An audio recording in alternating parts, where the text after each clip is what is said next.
But first, as crews work to raise the conception from the ocean floor, the search for the only crew member who died in that fire continues. Tonight, we are learning that crew member was 26-year-old Allie Kurtz from Illinois. Her family says the ocean was her passion, and she left a job at a movie studio to work on the dive boat.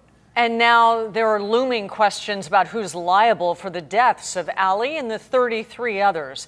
10 News reporter Rena Nakano explored that question, and she's joining us live. Rena, the boat's owner filed a lawsuit to protect himself from getting sued. Yeah, they're using a law that dates back to 1851 that limits the liability for a boat owner only to the amount or value for the surviving vessel, which in this case is $0 because it sank.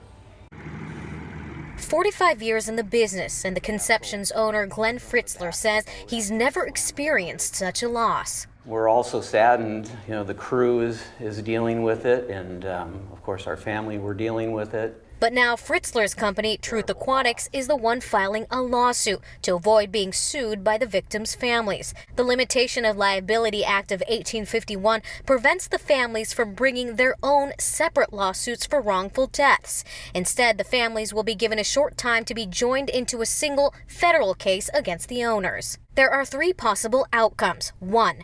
Truth Aquatics will be cleared of any liability if they can prove that the disaster happened suddenly without their knowledge that something was wrong.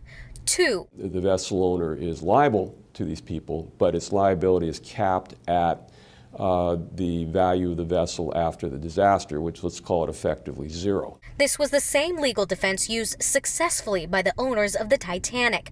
The third possible outcome, the families would be able to sue if they can prove that the owners knew of the boat's safety deficiencies but chose to proceed with the voyage anyway, and that's why the boat sank. The Coast Guard's initial investigation suggests that the Conception lacked adequate smoke alarms and a night watch. The role of that person is exactly that, is to rove and check the safety of the area that they've been placed in charge of. There's a very, very good chance that the families will prevail in the end. And if they do, it means there will be no limitation. The vessel owner will be liable just as if the vessel was still there.